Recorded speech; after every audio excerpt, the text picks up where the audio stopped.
ক্ষমতা বদল হতেই দেখা যাচ্ছে জেলা এবং শহরতলি কলকাতা বিভিন্ন জায়গাতেই কিন্তু তৃণমূল নেতাকর্মীদেরকে গ্রেপ্তার করছে পুলিশ। তারই প্রতিবাদে বিভিন্ন জায়গাতেই হুগলি জেলার বিশেষ করে শ্রীরামপুর লোকসভা কেন্দ্রে সাংসদ কল্যাণ বন্দ্যোপাধ্যায় থানায় গিয়ে আইসির সঙ্গে কথা বলছেন এবং ডেপুটেশন দিচ্ছেন। আজকে আমরা দেখতে পাচ্ছি তিনি চলে এসেছেন ডানকুনি থানাতে এবং সেখানে এসে প্রথমে কর্মী সমর্থকদের সঙ্গে কথা বলেন এবং তারপর ডেপুটেশন পত্র নিয়ে থানায় গিয়ে আইসির সঙ্গে দেখা করেন এবং ডেপুটেশন দেন। তারপর বেরিয়ে এসে যেমনটা সাংসদ কল্যাণ বন্দ্যোপাধ্যায় বলছেন যে যেভাবে গ্রেপ্তার করা হয়েছিল এই ডানকুনি পুরসভার 18 নম্বর ওয়ার্ডের কাউন্সিলর সূর্য থেকে একেবারে যারা অনেক নামি দামি ক্রিমিনাল হয় তাদেরকে হ্যান্ডকাপ পরিয়ে নিয়ে যাওয়া হয়, সেই রকম একজন জনপ্রতিনিধি কাউন্সিলর তাকে কিভাবে রাত 2টোর সময় পুলিশ এরকম হ্যান্ডকাপ পরিয়ে গ্রেপ্তার করলো সেই প্রশ্ন তিনি তুলেছেন। পাশাপাশি আইন নিয়েও অনেক কথা হয়েছে থানায় আইসির সঙ্গে, এমনটাই তিনি বললেন।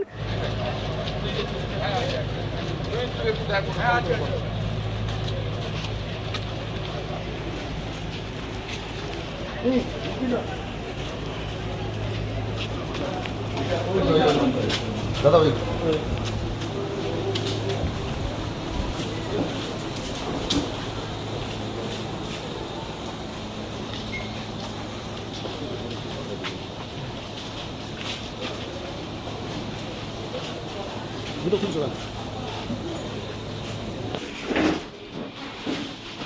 একটু নিয়ে ওখানে কেন তুই এখানে কেন সুবির মুখার্জি কোনো ব্যাপার নেই। না আমি ভুলে যাচ্ছেন, আমি প্রথম যেদিন থেকে ডাকিয়েছেন আমার সঙ্গে আমি না না তুই সুবির মুখার্জি ছাড়া কোনো খবর টোটাল এইবার বলা ঠিক না না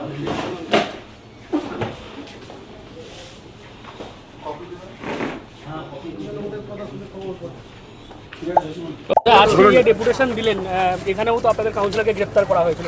এখানে শুধু কাউন্সিলর নয় আরো অনেক কর্মীকে গ্রেফতার করা হচ্ছে। রাত্রি 2টোর সময় কি করে একটা কাউন্সিলরকে অ্যারেস্ট করা হলো? ও কি হার্ডেন ক্রিমিনাল? যখন অ্যারেস্ট করা হচ্ছে তখন এফআইআর পর্যন্ত ওয়েবসাইটে দিচ্ছে না, কেউ কোথাও কিছু জানতে পারছে না। লুকোচুপি খেলা হচ্ছে, লুকোচুপি খেলা। এক প্রতিটি কেসে হ্যান্ডকাপ করে নিয়ে আসা হয়েছে। কিসের জন্য? কোন আইনে আছে? কোন আইনে আছে? হার্ডেন্ড ক্রিমিনাল হয় ভাই, ডাকাতি করেছে, প্রচুর ডাকাতি করেছে, প্রচুর মার্ডার করেছে, হঠাৎ করে এসছে রাত 2টোর সময় ঢুকলো, হ্যান্ডকাপ করে নিয়ে এলো। I can understand. কোন আইনে রয়েছে? পুলিশ বর্বরতার পরিচয় দিচ্ছে, পুলিশ যা পরিচয় দিচ্ছে তা বর্বরতার পরিচয় দিচ্ছে এবং এটা মুখ্যমন্ত্রী শুভেন্দু অধিকারী ইন্ডালজ করছে। সব কিছু শুভেন্দু অধিকারীর জন্য হচ্ছে। পশ্চিমবাংলা পুরো ললেসনেস জায়গায় চলে গেছে, কোনো আইন বলে কোনো কিচ্ছু নেই। বিজেপি গুন্ডারা ঘুরে বেড়াচ্ছে হো হো হো করে, পুলিশ নিষ্ক্রিয় হয়ে থাকছে। মানুষ মানে তৃণমূলকে কোনো রাজনীতি করতে দেবো না, এটাই হচ্ছে ওদের আসল উদ্দেশ্য। আমরা সে উদ্দেশ্য অসফল করব। আর আরেকটা জিনিস বলে এসছি, আইসিকে বলে এসছি, স্যালারিটা গভর্নমেন্ট এক্সচেকার থেকে দেয়, শুভেন্দু অধিকারীর পকেট থেকে আসে না। আইন মনে মতো কাজ করুন। একটু আইনের জ্ঞান দিচ্ছিল আমাকে, তাই বলে আইনের জ্ঞান আপনি আমাকে দেবেন না, আইন আপনি রিরাইট করবেন। আমাদের আন্দোলন চলবে সরকারের বিরুদ্ধে, পুলিশের বিরুদ্ধে। আমাদের আন্দোলন চলবে, আমাদেরকে এইভাবে ভয় দেখিয়ে থমকে রাখা যাবে না কোথাও। বিজেপি যদি ভেবে থাকে, শুভেন্দু অধিকারী যদি ভেবে থাকে এইভাবে করে তৃণমূলকে ঘর ঢুকিয়ে দেবে, ওসব তৃণমূল ঘর ঢুকবে না, বিজেপি আগামী দিনে ঘর ঢুকে যাবে, দেখে নেবেন। মাত্র তো 1 মাসও হয়নি এখনো, দেখছেন তো মানুষের কি রিয়াকশন আরম্ভ হয়ে গেছে। কোনো কোনো মহিলারা বলছে এখনই ইলেকশন করো, আমরা আবার দিদিকে চাই। যেহেতু আমি ভাই ফেসবুকে পোস্টিংয়ে দেখতে পাচ্ছি বলছি দাদা আজকে সবাইকার উপরে এত বেশি অত্যাচার হচ্ছে যে আজকে আমাকে আসতে হলো এবং কালকে আমি চণ্ডীতলায় যাব। আমরা লড়াই করব, লড়াই করে যাব। আমরাও দেখতে চাই পশ্চিমবাংলার পুলিশের কত বড় ক্ষমতা রয়েছে। নিজেরা এতদিন সিআইএসএফ নিয়ে ঘুরে বেরিয়েছে, পুরো একদম শুভেন্দু অধিকারী তো 60টা সিআইএসএফ এর ঘেরার মধ্যে থাকতো। আর আজকে দেখছেন সবাইকার সিকিউরিটি তুলে নিয়েছে। কত বড় ভিন্ডিকটিভ চিফ মিনিস্টার হলে তবে এই জায়গা হতে পারে।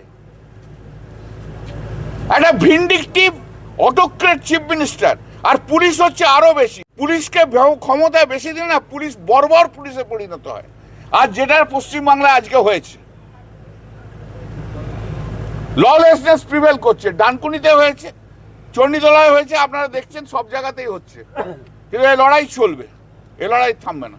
আজকে ডানকুনি থানায় শ্রীরামপুরের সাংসদ কল্যাণ বন্দ্যোপাধ্যায় ডেপুটেশন দিলেন, যেভাবে তৃণমূল কাউন্সিলর নেতাদের গ্রেপ্তার করেছে তার প্রতিবাদে। তিনি বলছেন যে বিজেপি হয়ে কাজ করছে পুলিশ। কি বলবেন বিষয়ে? আজকে পুলিশ যদি বিজেপির হয়ে কাজ করতো তাহলে 21 জন কাউন্সিলরই জেলের মধ্যে থাকতো। আর দুর্নীতি সব কাউন্সিলরের আছে, আস্তে আস্তে তার মুখোশ খুলবে। আজকে পুলিশ যাকে অ্যারেস্ট করেছে নির্দিষ্ট অভিযোগের ভিত্তিতে এবং তার সমস্ত প্রমাণ সহ অ্যারেস্ট করেছে। আইনের পথে চলছে, এখানে ভারতীয় জনতা পার্টির কোনো ভূমিকা নেই।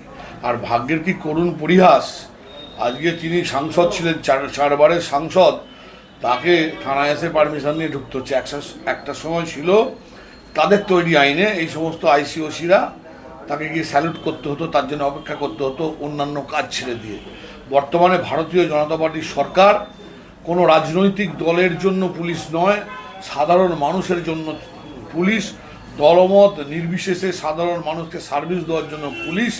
এখানে শুধু নেতাদের সার্ভিস দেওয়ার জন্য পুলিশ নয়, তার প্রমাণ করে দিয়েছে। এবং সাধারণ মানুষের জন্যই বর্তমান পুলিশ কাজ করছে।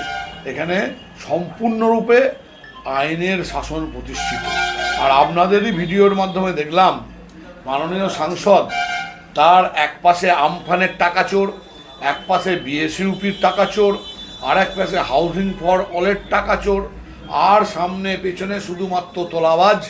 আমি দেখলাম নিজেরাই একে অপরকে গালিগালাজ করেছে, যুব সভাপতি, কাউন্সিলর, আপনারাই দেখিয়েছেন, একে অপরকে তির্যক ভাষায় কথা বলেছে, গালিগালাজ করেছে, একে অপরের এগেনস্টে অভিযোগ এনেছে।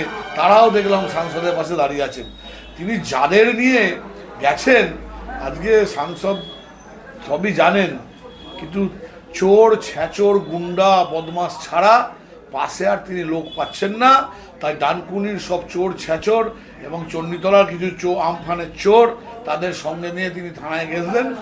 মানুষ ইতিমধ্যেই প্রত্যাখ্যান করেছে তৃণমূল কংগ্রেসকে। আজকে দলনেত্রীকে দেখা যাচ্ছে না। আজকে যুবরাজ তিনি পচা ডিম খেয়েছেন। ডানকুনির মানুষ শান্তিপ্রিয় মানুষ, তাই ওনাকে পচা ডিম আর পচা টমেটো মানেননি। এর জন্য ডানকুনির মানুষকে এবং ভারতীয় জনতা পার্টিকে ওনার ধন্যবাদ দেওয়া উচিত। এবং তিনি যেমনটা বলতে চাইলেন যে মূলত বিজেপি ক্ষমতায় আসার পর থেকেই মুখ্যমন্ত্রী শুভেন্দু অধিকারীর নির্দেশে এভাবেই পুলিশ কাজ করছে। অকারণে কিন্তু মিথ্যা মামলায় ফাঁসানো হচ্ছে তৃণমূল নেতাকর্মীদের, এবং তার বিরুদ্ধে তৃণমূল কংগ্রেস পথে থাকবে, রাস্তায় থাকবে। এমনটাই আজকে ডানকুনি থানায় ডেপুটেশন দিয়ে বললেন শ্রীরামপুরের সাংসদ কল্যাণ বন্দ্যোপাধ্যায়। আপনারা কী বলুন এই বিষয় নিয়ে? অবশ্যই কমেন্ট করুন কমেন্ট বক্সে। এরকম আরও খবর পেতে নজর রাখুন ডিএনএন বাংলায়। ডিএনএন বাংলা সবার মনে, সবার ফোনে।